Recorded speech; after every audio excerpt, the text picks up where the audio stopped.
अमरावती लोकसभा सार्वत्रिक निवडणुकीच्या प्रचाराला आता जोर धरत आहे। अशातच महाविकास आघाडीतील काँग्रेस पक्षाचे उमेदवार बळवंत वानखडे यांच्या प्रचाराने आघाडी घेतली असून सर्व महाविकास आघाडी नेते यांनी बळवंत वानखडे यांना मताधिक्याने निवडून आणण्यासाठी कंबर कसल्याचे दिसून येत आहे।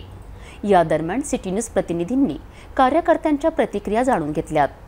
बळवंत वानखडे हे शेतकरी पुत्र आहेत आणि ते बहुमतांनी विजयी होतील अशी अपेक्षा असल्याची काँग्रेसच्या पदाधिकाऱ्यांसह कार्यकर्त्यांनी सांगितलेत। माझं नाव अनिकेत ताला।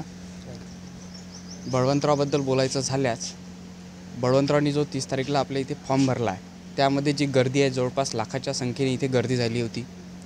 आणि मोदी सरकारबद्दल जे आता मोदी सरकार भारत सरकारच्या जागी मोदी सरकार आलं याबद्दल लोकांना खूप प्रचंड संताप आहे। मोदी आज जर आपल्या सोयाबीनला भाव बघून 4000 रुपये जो आपला 6 ते 7000 रुपये आजच्या मध्ये भाव पाहिजे होता तो भाव आज शेतकऱ्यांना मिळत नाही। शेतकरी वर्गांची अशी आहे, नवनीत राणांबद्दल तर प्रचंड नाराजी आहेच, पण मोदीचा जो चेहरा आहे जो मागच्या निवडणुकीला जे नवनीत राणा यांनी वापरला नव्हता तरी आपण नाराजी मोदीवर दाखवली म्हणून आपण नवनीत राणांना आम्ही त्यावेळेस मतं मारले होते। पण आता आम्हाला डबल बेनिफिट झाला आहे। मोदीची पण लोकांमध्ये नाराजी आहेत आणि नवनीत राणांची तर खूप नाराजी आहे। यावेळी ती माजी खासदार झाल्याशिवाय नवनीत राणा राहणार नाही आणि बळवंत भाऊ भावी खासदार झाल्याशिवाय राहणार नाही।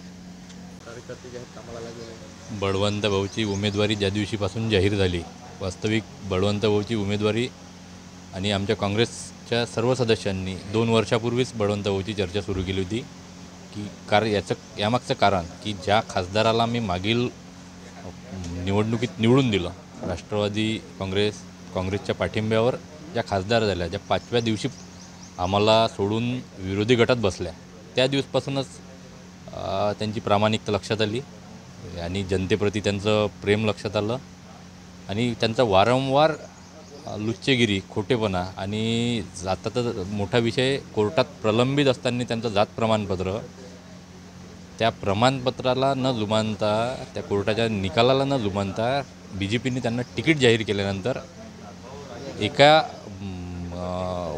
वंचित घटकावर हा अन्याय होत आहे आणि त्या घटकाला न्याय देण्यासाठी आम्ही काँग्रेसने जी उमेदवारी जाहीर केली आहे ते बळवंत भाऊसारख्या शेतकरी पुत्राला केली आहे आणि शेतकरी पुत्र हा बळवंत भाऊच्या माध्यमातून हा गावागावात पोहोचत आहे। त्यांचा गावातील उत्साह हा प्रचंड उत्साह आहे वोटरच्या मनात आणि यावेळेस 1000% सांगतो, नवनीत राणा माजी खासदार होणार आणि बळवंत भाऊ खासदार होणार आणि मोठ्या मताधिक्यानं बळवंत भाऊ विजयी होणार आहे। याच्यामध्ये कुठलं दुमत नाही। एकीकडून तिन्ही ग्रुप सध्या प्रहारकडून तिकीट लढवण्याचं असल्याचे कळत आहे। मागच्या वेळेसही प्रहारने कॅन्डिडेट उभा केला होता। आम्ही राष्ट्रवादी आणि काँग्रेसच्या भरोशावर आम्ही नवनीत राणांना खासदार बनवलं होतं। आता तर महाविकास आघाडी आहे, यावेळेस शिवसेनासोबत आहे आमच्या, त्यामुळं आम्ही कुठलंही दुमत नाही।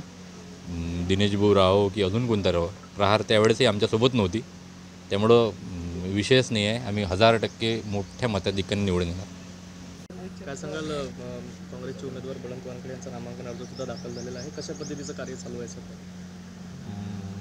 आपण बघितलंच आहे 30 तारखेला अलोट अशा गर्दीत आपण बळवंत भाऊ वानखडे यांचा अर्ज दाखल केलेला आहे। ग्रामीण भागातून शहरी भागातून अतिशय वाढता असा प्रतिसाद, अनेक संघटनासुद्धा बळवंत भाऊंना पाठिंबा देत आहे आणि ग्रामीण भागाचा जर विचार केला तर जे शेतकऱ्यांमध्ये जी नाराजीची लाट आहे या मोदी सरकारबद्दल आणि आपल्या ज्या विद्यमान खासदार आहे त्यांच्याबद्दल प्रचंड असा असंतोष ग्रामीण भागात आहे।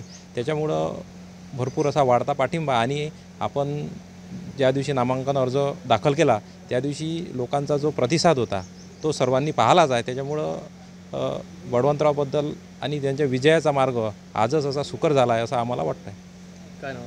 लुकेश के। 30 तारखेला जो नामांकन अर्ज दाखल झाला बळवंत भाऊ यांचा, त्याची अफाट गर्दी आपण सर्वांनी पाहिलीच आहे।